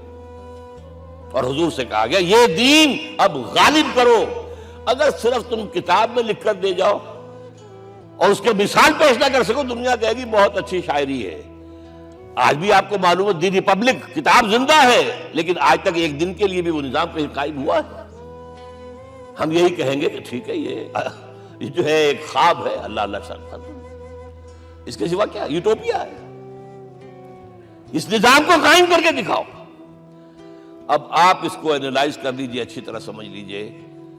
It was the revolutionary role which was assigned to محمد صلی اللہ علیہ وسلم۔ نظام کو بدلنا، اسی کا نام تو انقلاب ہے۔ انقلاب کسے کہتے ہیں؟ دنیا میں دو نظام ایک جگہ نہیں ہو سکتے، مذہب 100 بھی ہو سکتے ایک جگہ۔ مذہب لمیٹڈ ہے، آپ کی ذاتی زندگی، آپ کے کچھ عقائد ہیں، کچھ عبادات ہیں، کچھ رسومات ہیں، کچھ سوشل رائٹس ہیں، یہ ہے بس۔ تو یہ تو 100 بھی they can coexist۔ امریکہ میں کتنے ہیں؟ مسلمان گئے مسجدیں بنا لی ہیں، ہندو گئے مندر بنا لیے ہیں، سکھ گئے ہیں ان کے گردوارے بنے ہوئے ہیں، سلوتے یعنی یہودیوں کے عیسائیوں کے تو بے شمار ہے ہی ہے، لیکن ہے ہمہ مذہب۔ لیکن دین تو دو نہیں ہو سکتے، یا ڈیموکریسی ہوگی یا بادشاہت ہوگی، ایک تو دو تو نہیں ہو سکتے، یا کیپٹلزم ہوگا یا سوشلزم ہوگا، دو تو نہیں ہو سکتے، یا تھیوکریسی ہوگی یا ڈیموکریسی ہوگی، دو نہیں ہو سکتے۔ اور یہ بھی آپ کو معلوم ہے دنیا میں کہیں ویکیوم نہیں ہے نظام کے اعتبار سے، کبھی نہیں رہا ہے، ہر ایک نظام موجود ہے۔ آپ کوئی دوسرا نظام لانا چاہتے ہیں، پہلے اس کو جڑ سے اکھیڑنا پڑے گا۔ گفت رومی ہر بنائے کوہنا کا آباداں کلند، تو نہ دانی اولاں تعمیر راں ویراں کلند۔ رومی نے کہا ہے کہ دیکھو، اگر کوئی نئی تعمیر تمہیں کرنی ہو تو تم جانتے نہیں ہو پہلے پرانی تعمیر کو گرانا پڑتا ہے، پہلے آپ نظام جڑ سے کھینچ کر پھینکیں گے باہر، تب نظام لائیں گے نا۔ اور یہ ظاہر بات ہے جو نظام بھی ہے اس کے ساتھ ویسٹڈ انٹرسٹ ہے، اس کے ساتھ پریولیجڈ کلاسز ہیں، دے وانٹ اسٹیٹس کو، وہ کوئی تبدیلی نہیں ماننے کو تیار، کیونکہ اسی نظام کی شاخوں پر تو ان کے گھونسلے بنے ہوئے، وہیں سے تو مفادات ان کے وابستہ ہے۔ لہذا نظام جو ہے بدلنے کے لیے جانیں دینی پڑتی ہیں، خون بہانا پڑتا ہے، جان جوکھوں کا کام کرنا پڑتا ہے، اس کے بغیر نظام نہیں بدلتا۔ اور محمد کا رول صلی اللہ علیہ وسلم، یہ ہے وہ عظمت محمد کی جو انسان نے پہچانی ہے۔ میں 3 گواہیاں آپ کے سامنے پیش کر رہا ہوں، 1 from the east, 2 from the west, 3 کئی ملوے ہیں۔ یہی لاہور 1920، یہاں ایک بریڈلا ہال ہوتا تھا، اس بریڈلا ہال میں ایم این رائے کی ایک تقریر۔ And who was M N Roy? Personal friend of Lenin, member of the communist international. He knew what revolution is, اور اس نے ہسٹوریکل رول آف اسلام تقریر کی لاہور کے اندر 1920 میں، اور اس نے کہا تاریخ انسانی کا عظیم ترین انقلاب وہ تھا جو محمد نے برپا کیا صلی اللہ علیہ وسلم۔ میں تو اس کی ذہانت کی داد دیے بغیر نہیں رہا۔ مجھے کہا بعض مورخین یہ جو فتوحات کی ہیں صحابہ کرام نے، ان کو سمجھ بیٹھتے ہیں جیسے اٹیلا نے فتوحات کی ہیں یا چنگیز خان نے کی ہے یا کسی اور، کہاں وہ کہاں یہ، وہاں صرف تباہی آتی تھی، اور محمد صلی اللہ علیہ وسلم کے پیروکاروں نے جب دنیا فتح کی ہے، نئی تہذیب دی ہے، نیا تمدن دیا ہے، نیا نظام دیا ہے، روشنی دی ہے، علوم کو تازہ کیا ہے، علوم ایجاد کیے ہیں۔ یہ ہے وہ انقلاب جو محمد نے برپا کیا صلی اللہ علیہ وسلم۔ یہ کتاب آج بھی ہندوستان میں چھپتی ہے، بمبئی میں، دی ہسٹوریکل رول آف اسلام۔ اور میں سمجھتا ہوں کہ ہندو ہے، کمیونسٹ ہے، اور گواہی دے رہا ہے۔ دوسرا، یہ تو چونکہ بڑی ریسنٹ پاسٹ کی بات ہے، ڈاکٹر مائیکل ہارٹ ایک کتاب لکھتا دی 100، اس کا سب ٹائٹل کیا ہے؟ A selection and gradation of the 100 most influential personalities of the human race, human history. پوری انسانی نسل میں سے ان لوگوں کو چن لو جنہوں نے اس کی تاریخ کے دھارے کے رخ کو موڑا ہو، ادھر جا رہا تھا ادھر کر دیا، ادھر جا رہا تھا ادھر کر دیا۔ جن لوگوں نے بھی تاریخ کا دھارا موڑا، پہلے سلیکٹ کر لو، سلیکشن۔ 100 آدمی کا نام آ گئے، اب گریڈیشن ان میں سب سے زیادہ کس نے کیا؟ اور ٹاپ پر لایا محمد کو صلی اللہ علیہ وسلم. یہ کتاب تو اویلیبل ہے، پڑھیے. اور چونکہ عیسائی ہے اور حضرت عیسیٰ کو نمبر 3 پر لے گیا، غور کیجئے. نمبر 2 پر لایا نیوٹن کو، بابا طبیعت. اور پھر کہتا ہے naturally I owe an explanation. میں عیسائی ہوتے ہوئے I am placing Muhammad at one at top. How? This is because, یہ لفظ یاد کیجئے، this is because he is the only person supremely successful in both the religious and secular fields. ذہانت، وہ زندگی جو آج تقسیم کر دی گئی ہے، یہ مذہبی زندگی ہے، یہ سیکولر ہے، یہ ریاست ہے، قانون ہے، یہ ہے، اور اس کو علیحدہ رکھو بھائی، مذہب کو علیحدہ رکھو. وہ کہتے ہیں کہ یا تو مجھے ملتا ہے کہ وہ آدمی جو ادھر اونچا ہے تو دوسری طرف نیچا ہے، کچھ بھی نہیں. ادھر اونچا ہے تو ادھر کچھ نہیں. روحانیت میں، دین میں، اخلاق میں عیسیٰ سے اوپر کون جائے گا؟ لیکن حکومت میں، ریاست میں کوئی پدہ بھی نہیں رکھا، زیرو. مذہب کتنا بڑا پیدا کر لیا گوتم بدھ نے، لیکن ریاست، حکومت زیرو. اور بڑے سے بڑے جو ہے شہنشاہ اور بڑے سے بڑے کانکرس کوئی چلا آیا ہے. آپ سوچئے جو گریک آ رہا ہے، جو سکندر اعظم کہاں سے چل کر مقدونیہ سے کہاں پہنچ گیا؟ بیاس تک. اٹیلا کہاں سے پہنچ گیا؟ مشرق سے مغرب تک. لیکن مذہب و اخلاق کے اندر زیرو نہیں بلکہ مائنس ویلیو لانی پڑے گی. ایک ہی انسان ہے. آپ کم سے کم give credit to his honesty. ایک ہی انسان، دو ہے ہی نہیں. He is the only person supremely successful in both the religious and the secular fields. اب آئیے تیسری میں گواہی دے رہا ہوں ایک ایسے شخص کی جو ویسے شاتم رسول ہے، گالیاں دی ہیں اس نے، بدترین گالیاں دی، رقیق حملے کی، جیسے رشدی نے کیے ہیں، ایسے تسلیمہ نسرین نے کیے ہیں، سب اس طرح کے کیے ہیں. وہ ایچ جی ویلز ہے، فکشن سٹوری رائٹر، ہسٹورین بھی ہے. 2 کتابیں ہیں اس کی تاریخ پر، تاریخ انسانی عالم، short history of the world and concise history of the world. جو رقیق حملے کیے ہیں میں اس کا ذکر نہیں، اس لیے کر دیا کہ معلوم ہے وہ دشمن ہے، دوست نہیں ہے. اگر کسی کا دوست ہوگا تو تعریف کر ہی گیا. وہ دشمن ہے، میں اسٹیبلش کرنا چاہتا ہوں، ہی از انیمی. اور عربی زبان کا ایک مقولہ یہ ہے کہ الفضل ما شہدت بہ الاعداء، فضیلت تو وہ ہوتی ہے جس کی گواہی دشمن دے. جب وہ آیا ہے concise history of the world میں، چیپٹر آخری حضور کا، جو حضور کے چیپٹر میں جو آخری بات خطبہ حجۃ الوداع کو کوٹ کیا ہے، لا فضل لعربی علی عجمی ولا لعجمی علی عربی ولا لأحمر علی اسود ولا لأسود علی احمر الا بالتقوی. کسی عرب کو کسی عجمی پر کوئی فضیلت نہیں، کسی عجمی کو کسی عرب پر کوئی فضیلت نہیں، کسی گولے کو کسی کارے پر کوئی فضیلت نہیں، اور کسی کالے کو کسی گورے پر کوئی فضیلت نہیں. ہاں، تقوی کے ساتھ فضیلت. اب ذرا میرا ایک لفظ نوٹ کیجئے، کیا لکھتا ہے اس پر؟ Although the sermons of human freedom, fraternity and equality were said before also, and we find a lot of these sermons in Jesus of Nazareth. مسیح ناصری حضرت عیسیٰ علیہ السلام کے ہاں بھی وعظ تو ہمیں بہت ملتے ہیں، but it must be accepted that it was Muhammad صلی اللہ علیہ وسلم who for the first time in history established a society based on these principles. انسانی حریت، اخوت، مساوات، اس کے وعظ کہنے تو بہت آسان ہے، تقریریں کرنی تو بہت آسان ہے، لیکن ان ویلیوز کو باقاعدہ اسٹیبلش کرنا ایک سوسائٹی میں ماننا پڑتا ہے. یہ اسے دینا پڑا ہے کریڈٹ جو بھی ہے.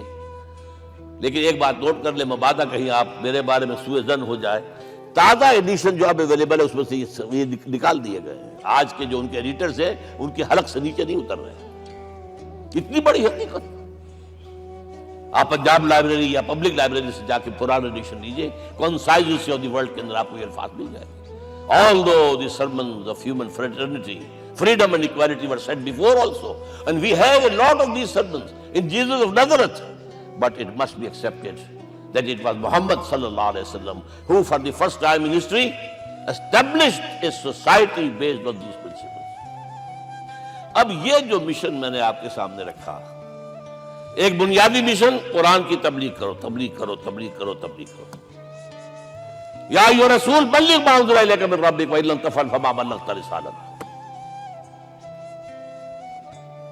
نمبر 2، جو دین حق دیا اسے غالب کرو، قائم کرو، نافذ کرو، اس کی مثال پیش کرو دنیا کے سامنے.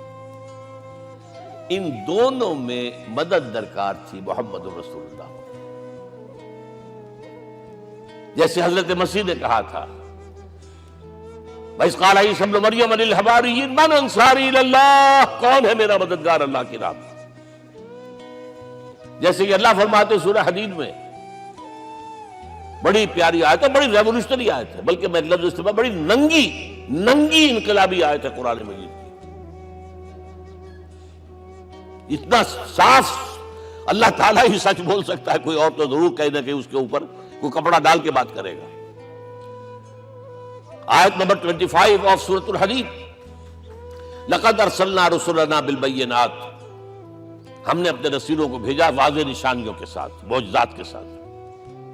وانزلنا معهم الکتاب والمیزان، ان کے ساتھ کتاب اتاری، شریعت اتاری، میزان اتاری، نظام اتارا. لِيَقُومَ النَّاسُ بِالْقِسْطِ، تاکہ لوگ عدل پر قائم ہوں. اس لیے کتاب کیوں بھیجی، رسول کیوں بھیجے، نبی کیوں بھیجے، وحی کیوں بھیجی؟ تاکہ لوگ عدل پر قائم ہوں. یہ اس سے بڑی آیت کوئی ہوگی؟ عدل اجتماعی، سوشل جسٹس. اب اگلا ٹکڑا پڑھیے، وَأَنزَلْنَا الْحَدِيدَ، ہم نے لوہا بھی اتارا ہے، فیہ باس شدید، اس سے اسلحہ بنتا ہے، جنگی قوت ہے. وَلِيَعْلَمَ اللَّهُ مَن يَنصُرُهُ وَرُسُلَهُ بِالْغَيْبِ، اور اللہ دیکھ لینا چاہتا ہے کون ہے اس کے وفادار بندے جو لوہے کی طاقت کو ہاتھ میں لے کر اللہ اور اس کے رسول کی مدد کرتے ہیں. دین اللہ کا، اسے قائم کرنا اللہ کی مدد ہے، اسے قائم کرنا محمد کا فرض ہے، اس کے جد و جہد کرنا محمد کی مدد ہے صلی اللہ علیہ وسلم. یہ تھی نصرت. اور یہ نصرت آپ کو معلوم ہے حضور کی زندگی میں صحابہ نے کرام نے کی ہے کہ نہیں کی؟ جو شخص ایمان لایا فوراً داعی بن گیا، فوراً. ابو بکر ایمان لائے، اور 6 جو ہیں عشرہ مبشرہ میں سے چوٹی کے صحابہ، وہ ان کی دعوت پر ایمان لائے. سعد ابن ابی وقاص، طلحہ، زبیر، عثمان، سعید ابن زید، یہ سب کون ہیں؟ حضرت ابو بکر کی دعوت. نوجوان ہیں، مصعب بن عمیر کو گھر سے نکال دیا چچا نے، اور برہنہ کر کے نکالا ہے کم وقت نے، اس لیے کہ باپ مر گیا تھا، بہت دولت چھوڑ گیا تھا. ماں نے بڑے ناز و نام میں پالا تھا. کہتے 200 درہم کا جوڑا اس کا بن کر آتا تھا شام سے.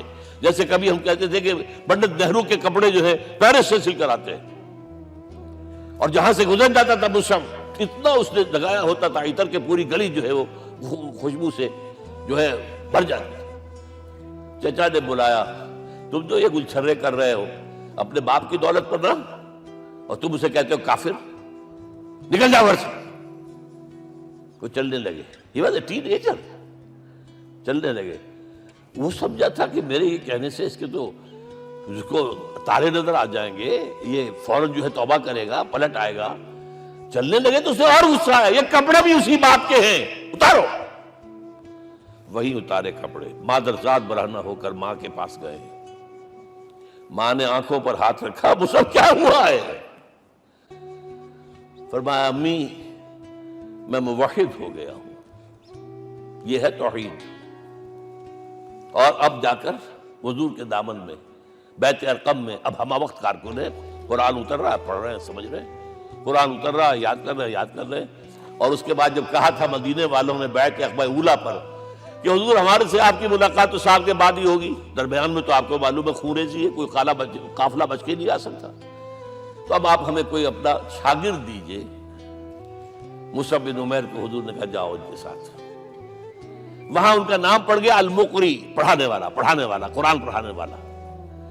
75 آدمی اگلے سال لے کر آ گیا ہے، اور اسی سے بیعت عقبہ ثانیہ ہوئی ہے، اور ہجرت کا راستہ کھل گیا. اور اس کو ایک دفعہ حضور نے دیکھا مسجد کے دروازے کے سامنے سے گزر رہا تھا، وہ سب پھٹا ہوا کمبل تھا جس میں لپیٹا ہوا تھا۔ حضور کی آنکھوں میں آنسو آ گئے۔ غزوہ احد میں شہید ہوا کس طرح؟ علم بردار تھا، ایک ہاتھ پر وار پڑا ہے، کٹ کے گر گیا، ایک ہاتھ سے تھاما، دوسرے پر بھی گر گیا، دونوں جو بچے ہوئے حصے تھے اس سے تھاما۔ پھر جب ختم ہو گئے، اس کے بعد جو ہے جب دفن کر رہے تھے تو حضور کے سامنے پرابلم لایا گیا۔ مصعب کے جسم پر تو کوئی کپڑا ہی نہیں تھا سوائے ایک چادر کی، ایک دھوتی، اللہ اللہ خیر سمجھ۔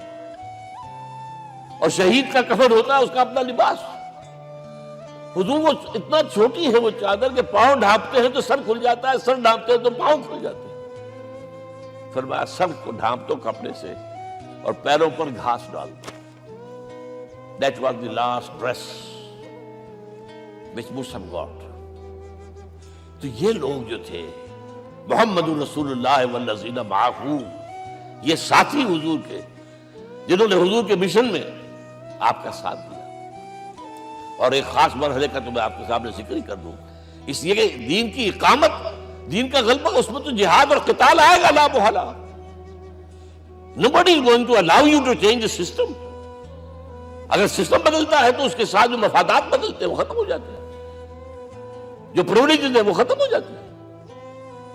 لہذا جب غزوہ بدر کا مرحلہ آیا ہے، حضور نے مجلس شورا منعقد کی، اور آپ نے جو وحی سے آپ کو بتا دیا گیا تھا، دیکھو ایک قافلہ آ رہا ہے شمال سے، مال غنیمت سے لدا پھدا ہے، اور 50 صرف اس کے ساتھ محافظ ہیں۔ ایک لشکر آ رہا ہے جنوب سے، ویل کانٹے سے لیس، اور اللہ نے وعدہ کیا ہے کہ ایک پر ضرور تمہیں فتح دے گا، بتاؤ کدھر چلے۔ یہ اصل میں کسی بھی سپہ سالار کے لیے وقت ہوتا ہے کہ اپنے ساتھیوں کے مورال کا اندازہ کرے۔ کچھ ہوں گے ہم جیسے کمزور بھی، انہوں نے کہا کہ حضور پہلے قافلے کی طرف چلے، آسانی سے فتح بھی ہو جائے گی اور ہتھیار مل جائیں گے ہمیں، ہمارے پاس تو ہتھیار بھی نہیں ہے، گنتی کے لوگوں کے پاس تلواریں بھی نہیں سب کے پاس، تو 50 آدمیوں کے ہتھیار تو ملیں گے، پھر لشکر سے نپٹ لیں۔ اب حضور کہہ رہے ہیں اشیرونی اشیرونی اشیرونی۔ حضرت مقداد بن اسود کھڑے ہوتے، حضور ہمیں موسیٰ کے ساتھی نہ سمجھیے جنہوں نے کہہ دیا فَاذْهَبْ أَنْتَ وَرَبُّكَ فَقَاتِلَا إِنَّا هَاهُنَا قَاعِدُونَ۔ ہم موسیٰ کے ساتھی نہیں ہیں، ہم آپ کے جانثار ہیں، آپ جو آپ کی نیت ہے آپ بسم اللہ کیجئے، ہم آپ کو کیا پتہ ہمارے ذریعے آپ کو اللہ تعالیٰ آنکھوں کی ٹھنڈک عطا فرمائے۔ حضور پھر فرمائے مجھے مشورہ دو، مجھے مشورہ دو۔ تب خیال آیا سعد ابن عبادہ رضی اللہ تعالیٰ عنہ کو، جو رئیس انصار تھے، ہو نہ ہو یہ ہماری طرف روئے سخن ہے، کیونکہ بیعت عقبہ ثانیہ جس کے نتیجے میں ہجرت ہوئی ہے، اس میں طے یہ ہوا تھا کہ اگر یہ مکے والے مدینے پر حملہ آور ہوں گے آپ کو ختم کرنے کے لیے، ہم آپ کی حفاظت ایسے ہی کریں گے جیسے اپنے بیوی بچوں کی۔ اور ابھی مدینے پر حملہ ہوا نہیں ہے، حضور پری ایمپٹ کر رہے ہیں، باہر نکل کے مقابلہ کرنا چاہ رہے ہیں، تو گویا کہ انصار کور نہیں ہوتے اس کے اندر، اس لیے بار بار اشیرونی، مجھے مشورہ دو۔ اب سعد ابن عبادہ کھڑے ہوتے ہیں، کانک تعنینا یا رسول اللہ صلی اللہ علیہ وسلم، اے اللہ کے رسول شاید آپ کا روئے سخن ہماری جانب ہے، فإنا آمنا بک وصدقناک، ہم آپ پر ایمان لا چکے ہیں، ہم نے آپ کی تصدیق کی، اب ہمارے پاس چوائس کون سا ہے؟ اگر آپ آگے چلیں ہم پیچھے چلیں گے، اگر برق الغماد تک پہنچیں گے ہم اپنی اونٹنیوں کو دبلا کر دیں گے، یمن کا آخری شہر جو ہے برق الغماد، اور اگر آپ ساحل سمندر پر کھڑے ہو کر اپنی سواری سمندر میں ڈالیں گے ہم بھی ڈالیں گے۔ بہرحال یہ مراحل ہیں کہ جن سے گزر کر حضور نے اللہ کے دین کو غالب کیا اور قائم کیا، اور اس ہر سطح پر، ہر مرحلے پر صحابہ کرام نے آپ کا ساتھ دیا، جہاں آپ کا پسینہ گرا وہاں انہوں نے اپنی خون کی ندیاں بہا دی۔ محمد رسول اللہ والذین معہ اشداء علی الکفار رحماء بینہم، یہ ہے در حقیقت عظمت محمد صلی اللہ علیہ وسلم۔ آج کے دور میں سمجھ لیجئے اچھی طرح، یہ دور جس کا کہ فاتح ہے حضور، فاتح سے مطلب افتتاح کرنے والے، اس دور میں اجتماعی نظام کی اصل اہمیت ہے۔ اجتماعی نظام غلط ہے، ایکسپلائٹیٹو ہے، تقسیم دولت کا نظام غلط ہے، کیا ہوگا؟ ایک طرف دولت جمع ہوگی، ایکومولیشن آف ویلتھ، ایک طرف بھوک، افلاس، فاقہ ہوگا۔ شاہ ولی اللہ دہلوی کہتے ہیں کہ جس معاشرے میں تقسیم دولت کا نظام غلط ہو جائے یہ دو دھاری تلوار ہے، دو دھاری، دونوں طرف کاٹتی ہے۔ ایک طرف دولت جمع ہوگی تو عیاشیاں ہوں گی، بدماشیاں ہوں گی، گلچرے ہوں گے، وہ بھی خراب، معاشرے کے لیے خراب، اور ایک طرف فقر ہوگا اور بھوک ہوگی اور فاقہ ہوگا، یہ بھی خراب۔ اس لیے کہ حضور فرماتے ہیں کاد الفقر ان یکون کفرا، فقر تو انسان کو کفر کی حد تک پہنچا دیتا ہے، لہذا فقر کو کل نظام کو توڑنا ہوگا۔ یہ الفاظ شاہ ولی اللہ دہلوی رحمۃ اللہ علیہ جو 12ویں صدی ہجری کے مجدد ہیں۔ اس نظام کو بدلنا، اب آپ سوچئے حضور صلی اللہ علیہ وسلم نے جب اپنے اس مشن کی تکمیل کر لی، تو میں اب دو باتیں آپ کو بتا رہا ہوں۔ چونکہ حضور کی بعثت صرف عرب کے لیے نہیں تھی، صرف عربوں کے لیے نہیں تھی، صرف ملک عرب کے لیے نہیں تھی۔ اگر یہ ہوتا تو آپ کا کام مکمل ہو گیا تھا، پورے عرب میں اللہ کی حکومت قائم ہو گئی، ایک ایک شخص تک قرآن پہنچ گیا۔ لیکن 5 جگہ قرآن میں آیا ہے وَمَا أَرْسَلْنَاكَ إِلَّا كَافَّةً لِلنَّاسِ بَشِيرًا وَنَذِيرًا، ہم نے نہیں بھیجا آپ کو مگر تمام انسانوں کے لیے بشیر اور نذیر بنا کر۔ لہذا کام مکمل نہیں ہوا۔ اقبال کہتا ہے وقت فرصت ہے کہاں، کام ابھی باقی ہے، نور توحید کا اتمام ابھی باقی ہے۔ یہ بھی تکمیل رسالت کا مظہر ہے کہ حضور سے پہلے کوئی رسول پوری نوع انسانی کے لیے نہیں بھیجا گیا، آپ پہلے رسول ہیں اللہ کے اور آخری جو پوری نوع انسانی کے لیے بھیجے گئے۔ حضرت عیسیٰ نے بھی یہی کہا تھا اپنے حواریین سے، تو سینٹ پال نے اسے تبلیغی مذہب بنایا ہے۔ انجیل میں اب بھی الفاظ موجود ہیں کہ I have been sent in search of the lost sheep of the house of Israel، میں تو اسرائیل کے گھرانے کی کھوئی ہوئی بھیڑوں کی تلاش میں بھیجا گیا ہوں، صرف بنی اسرائیل کے لیے۔ قرآن بھی کہتا ہے رسول الی بنی اسرائیل، واحد رسول ہیں جو پوری دنیا کے لیے بھیجے گئے۔ اچھا کہہ دینا تو آسان ہو گیا، اس کا مطلب کیا ہے؟ جب تک پوری دنیا پر اللہ کا دین غالب نہ ہو، محمد کا مقصد بعثت ہنوز شرمندہ تکمیل ہے، اور یہ ہوگا، اس کی خبر دی ہے۔ یہ ایک تحفہ میں لے کر آیا آپ کے لیے، 8 صفحے ہیں، لیکن یہ سمجھیے کہ یہ سونے کے حروف سے شر لکھے ہوئے ہیں، وہ احادیث، وہ آیات جن میں حضور نے خبر دی ہے کہ پوری دنیا پر اللہ کا دین غالب ہوگا۔ ہو نہیں سکتا کہ دنیا ختم ہو جائے اور محمد کا مقصد بعثت ابھی مکمل نہ ہو، ناممکن۔ جن آیات کو پڑھیے، ان میں پھر احادیث پڑھیے۔ میں صرف 2 حدیثیں آپ کو سنا دوں۔ ایک میں حضور نے اپنے زمانے سے لے کر قیامت تک کے 5 ادوار گنائے ہیں، آپ پڑھ لیجیے گا، ٹیکسٹ ہے یہ، اور خدا کے لیے اس کی قدر کیجیے گا، یہ آیات ہیں، احادیث پھینک نہ دیجیے خدا کے لیے کہیں۔ اور اس کے اندر جو ہے اس وقت کے جو مایوسی کے اندھیارے ہمارے اوپر چھائے ہوئے ہیں، اس کا علاج ہے کہ نہیں، اور بھی دور فلک ہیں ابھی آنے والے، ناز اتنا نہ کریں ہم کو ستانے والے۔ بہرحال حضور نے جب اپنا مشن عرب کی حد تک مکمل کر لیا، تو اب ایک بات نوٹ کیجئے، خطبہ حجۃ الوداع 1.25 لاکھ کا مجمع، حضور نے اپنے اس خطبے میں اپنی تعلیمات کے جو اہم نکات تھے انہیں اور دہرایا، 3 مرتبہ ایک بات کی ہے۔ لاؤڈ اسپیکر تو تھا نہیں، پہلے آپ ادھر رخ کرتے تھے، آپ کہتے تھے کچھ، ادھر لوگ آدمی آگے کھڑا ہوا اس کو آگے پہنچاتا اور آگے پہنچاتا تھا، پھر آپ سامنے رخ کر کے کہتے تھے، پھر بائیں طرف رخ کر کے 3 مرتبہ، ایک لفظ 3 مرتبہ۔ آخر میں ایک سوال کیا ہے، الا هل بلغت، دیکھو لوگوں میں نے پہنچا دیا یا نہیں؟ کیونکہ قرآن میں تحدید آئی تھی، اے نبی، یا ایھا النبی بلغ ما انزل الیک من ربک وان لم تفعل فما بلغت رسالتہ، اے نبی جو کچھ تم پر نازل کیا گیا اللہ کی طرف سے پہنچا دو، اور اگر نہیں کیا تو رسالت کا حق ادا نہیں ہوگا۔ اور اس میں سورہ اعراف کی آیت نمبر 6 اگر پڑھ لیں، فَلَنَسْأَلَنَّ الَّذِينَ أُرْسِلَ إِلَيْهِمْ وَلَنَسْأَلَنَّ الْمُرْسَلِينَ، ہم ان سے بھی پوچھیں گے جن کی طرف رسولوں کو بھیجا، اور رسولوں سے پوچھیں گے ہم نے تمہارے پاس اپنا پیغام پہنچایا تھا، تم نے پہنچایا کہ نہیں لوگوں کو؟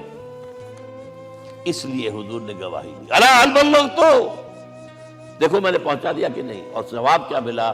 انا نشہد انک قد بلغت رسالۃ وادیت الامانۃ ونصحت الامۃ وکشفت الغمۃ، ہم گواہ ہیں حضور آپ نے رسالت کا حق ادا کر دیا، امانت کا حق ادا کر دیا، ہماری خیر خواہی کا حق ادا کر دیا، اور گمراہی کے اندھیرے جو ہے انہیں چھانٹ کر رکھ دیا۔ اب آپ نے آسمان کی طرف نگاہ کی، انگشت شہادت سے وہی 3 مرتبہ اللہم اشہد اللہم اشہد اللہم اشہد، اللہ تو بھی گواہ ہے، یہ مان رہے۔ یہ ہے سائی آف ریلیف، یہ بوجھ جو میرے کندھے پر آیا تھا، اِنَّا سَنُلْقِي عَلَيْكَ قَوْلًا ثَقِيلًا، یہ اب منتقل ہو گیا، اب امت کو منتقل ہوا۔ لہذا آخری لفظ کیا تھا؟ فَلْيُبَلِّغِ الشَّاهِدُ الْغَائِبَ، اب جو یہاں موجود ہیں ان کا فرض ہے کہ پہنچائیں ان کو جو یہاں نہیں ہے۔ میں صرف تمہارے لیے رسول نہیں ہوں، ایک ایک فرد نوع بشر تک دنیا میں جو اس وقت ہے، اور ایک ایک فرد نوع بشر جو آخر تک آئے گا قیامت تک، اس تک قرآن پہنچانا تمہارے ذمہ ہے۔ ہم نے نہیں پہنچایا، اسی لیے آج ہم اللہ کے عذاب میں ہیں۔ آج کیوں ذلیل کے کل تک نہ تھی پسند گستاخی فرشتہ ہماری جناب میں؟ 1.5 بلین مسلمان، لیکن عزت نام کی کوئی شے ہے؟ G7 G9 G11 G13 G15 کوئی مسلمان بھی ہے ان میں؟ نہ 3 میں نہ 13 میں، نہ G7 میں نہ G15 میں، نن۔ اتنی بڑی تعداد، سیکیورٹی کونسل میں کسی سیٹ کی امید ہے؟ نن۔ آپ کے وسائل پر ان کا قبضہ ہے، آپ کی ٹیکسیشن کے احکام وہاں سے آ رہے ہیں۔ ریٹس بڑھاؤ، چینی کے اس کے بڑھاؤ، اور فلاں کے بڑھاؤ، اور بجلی کے بڑھاؤ، اور تیل کے بڑھاؤ، کیا ہو رہا ہے؟ کیوں ذلیل ہے؟ اور نمبر 2، آج دنیا میں خون اگر بہ رہا ہے تو صرف مسلمان کا ہو گیا، مانند آب ارضا مسلمان کا لہو۔ 60 سال سے کشمیر اور فلسطین، پھر درمیان میں صومالیہ، چچنیا، کوسوو، یہ سب بوسنیا، پھر آپ کو معلوم ہے فلپائنس، پھر جو کچھ ہوا افغانستان میں، اور جو کچھ ہوا اب ہو رہا ہے، جو کچھ ہوا عراق میں۔ یہ کیوں ہے؟ We are criminals number 1. We have not done our duty.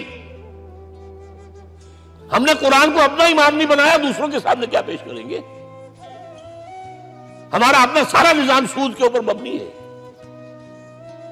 بہرحال پہلا فرض یہ ہے، اب اس کو پہنچاؤ، اور یہاں تک فرمایا بلغوا عنی ولو آیۃ، پہنچاؤ میری جانب سے چاہے ایک ہی آیت، preach on my behalf۔ یہ کام جو ہے جو کہا گیا تھا، واقعہ یہ کہ میں 50 برس سے کر رہا ہوں، یہ آج کی بات نہیں ہے۔ تکمیل اور تدوین فن میں جو بھی حفیظ کا حصہ ہے، نصف صدی کا قصہ ہے، 2-4 برس کی بات نہیں۔ میں میڈیکل کالج کے زمانے سے درس قرآن دے رہا ہوں، جمعیت طلبہ کے اجتماعات کے درمیان درس قرآن ہوتا تھا، جماعت اسلامی کا رکن تھا تو درس قرآن ہوتا تھا، اور اس کے بعد سے میری زندگی کا بیشتر وقت اس میں لگا، بیشتر اور بہتر۔ یہ حضور کا حکم ہے، پہنچاؤ میری جانب سے چاہے ایک آیت پہنچاؤ۔ اچھا نمبر 2، اب حکم دیا گیا، اس کی مثال میں دے رہا ہوں آپ کے سامنے۔ جب ایران کے ساتھ جنگ شروع ہوئی ہے تو سپہ سالار افواج ایران رستم نے وفد بلایا ہے، اے عربو، تم پہلے بھی ہم پر حملے کیا کرتے تھے، لیکن پہلے لوٹ مار کر کے واپس چلے جاتے تھے۔ یہ جان لیجئے، یہ ہسٹری کا ایک موقع ہے خاص،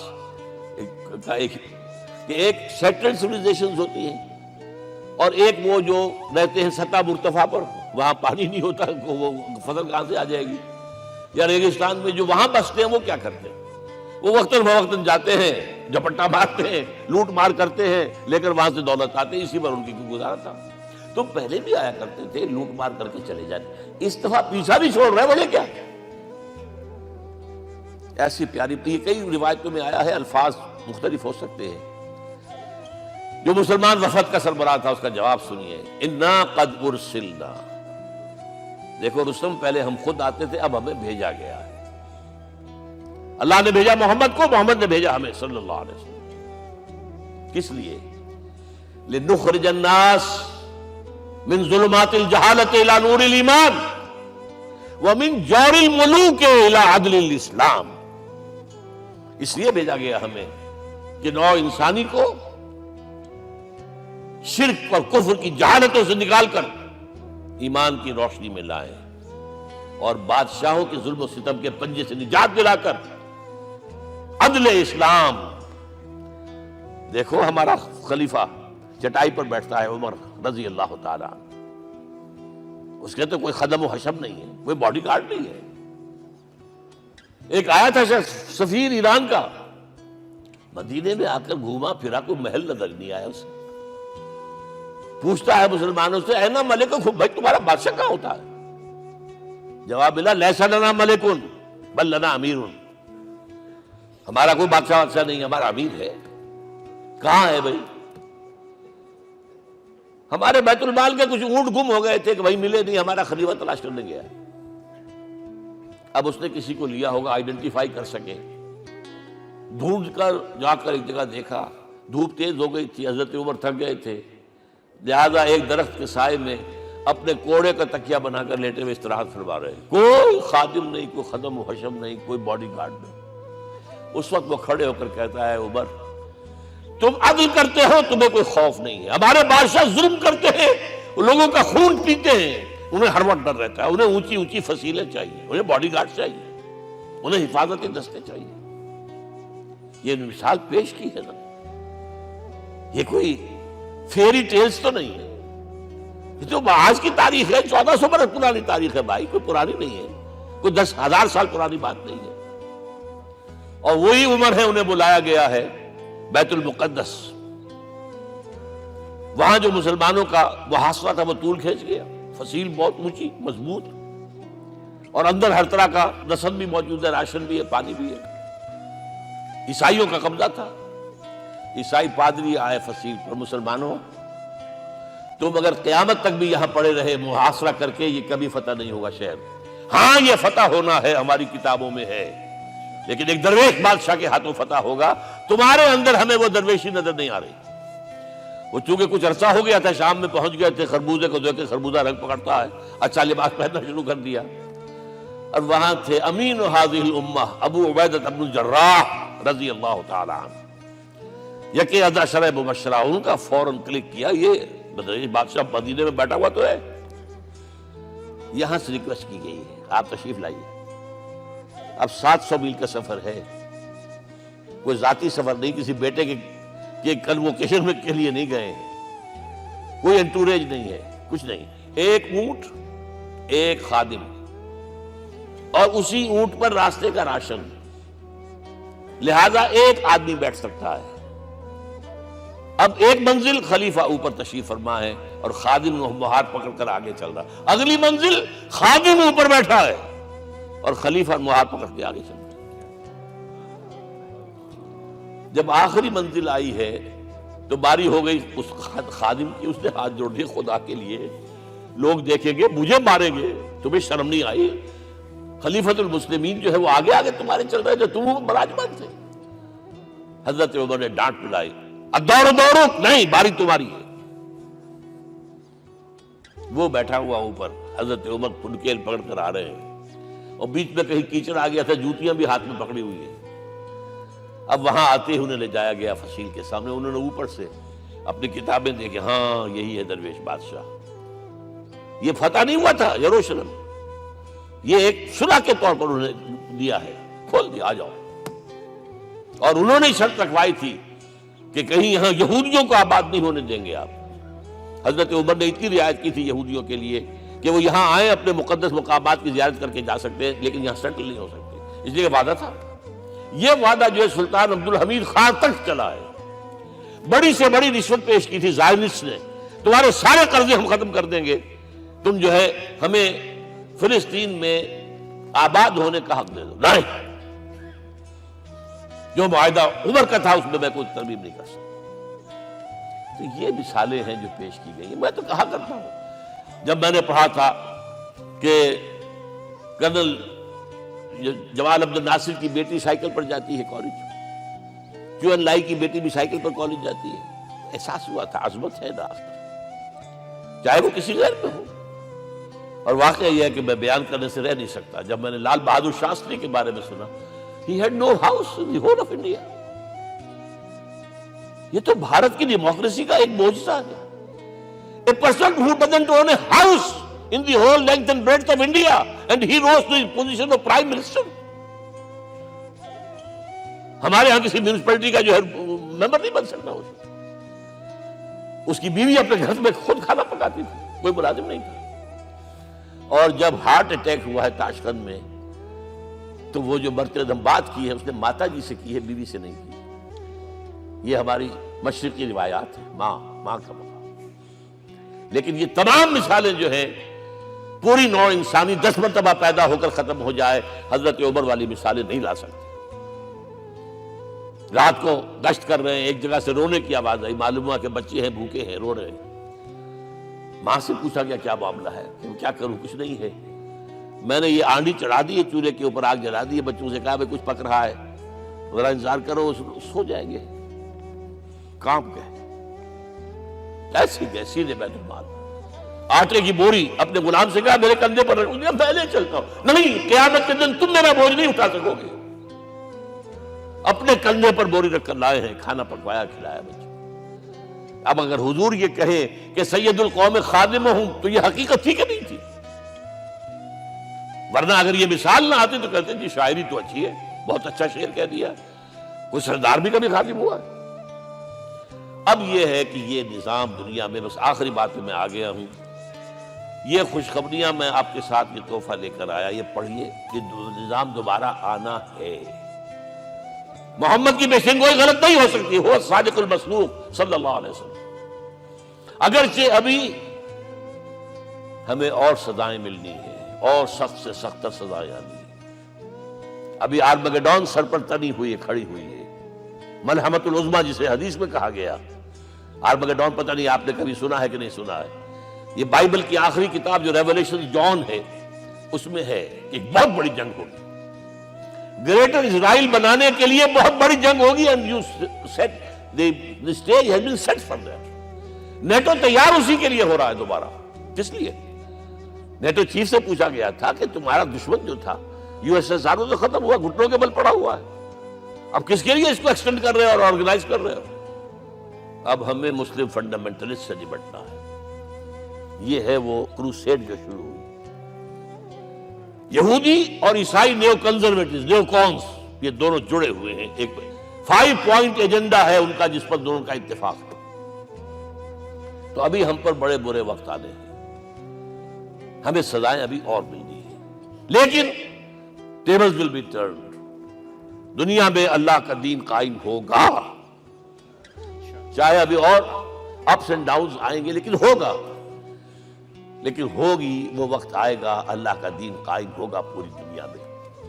ایک حدیث میں آپ کو سنانے چلا تھا، حضرت ثوبان سے رضی اللہ تعالیٰ عنہ، مسلم شریف کی روایت ہے، حضور نے فرمایا ان اللہ زوالی الارض، اللہ نے میرے لیے پوری زمین کو لپیٹ دیا، فرائیت مشارقہا و مغاربہا، میں نے اس کے سارے مشرق دیکھ لیے، سارے مغرب دیکھ لیے، فإن امتی سیبلغ ملکہا ما زوئ لی منہا، میری امت کی حکومت ان تمام علاقوں پر قائم ہو کر رہے گی جو اللہ نے زمین کو لپیٹ کر مجھے دکھا دی۔ یہ ہونا ہے، and that is going to be the end of this world۔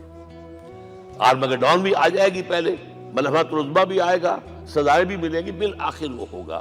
لیکن آخری بات، میرے اور آپ کے لیے مسئلہ لمحہ فکریہ کیا ہے؟ میں اور آپ کہاں کھڑے ہیں؟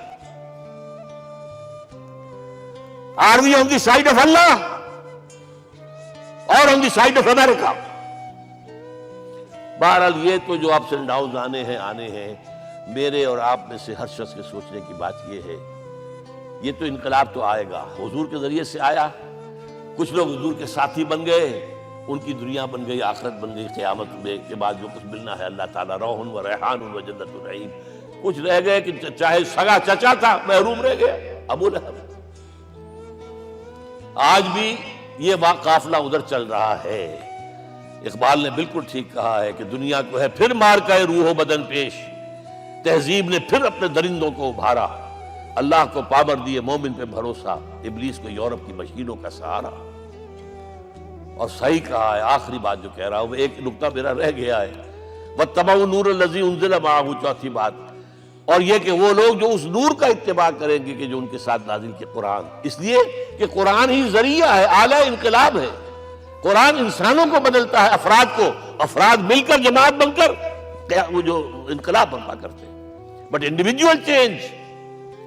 اقبال کے الفاظ میں چوں بجا در رفت جہاں دیگر شود، یہ قرآن اگر کسی کے باطن میں اتر جاتا ہے تو اس کے اندر انقلاب آ جاتا ہے. He is a change person from with in.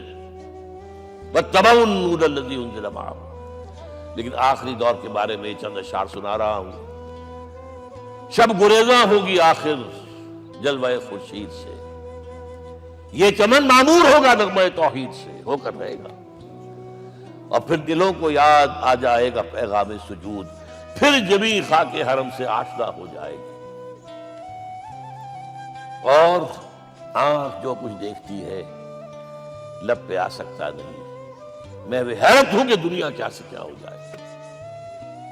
آب روان کبیر تیرے کنارے کوئی دیکھ رہا ہے کسی اور زمانے کے خواب. وہ زمانہ آنا ہے، لیکن دیکھنا یہ ہے کہ میرا اور آپ کا اس میں کتنا حصہ ہے.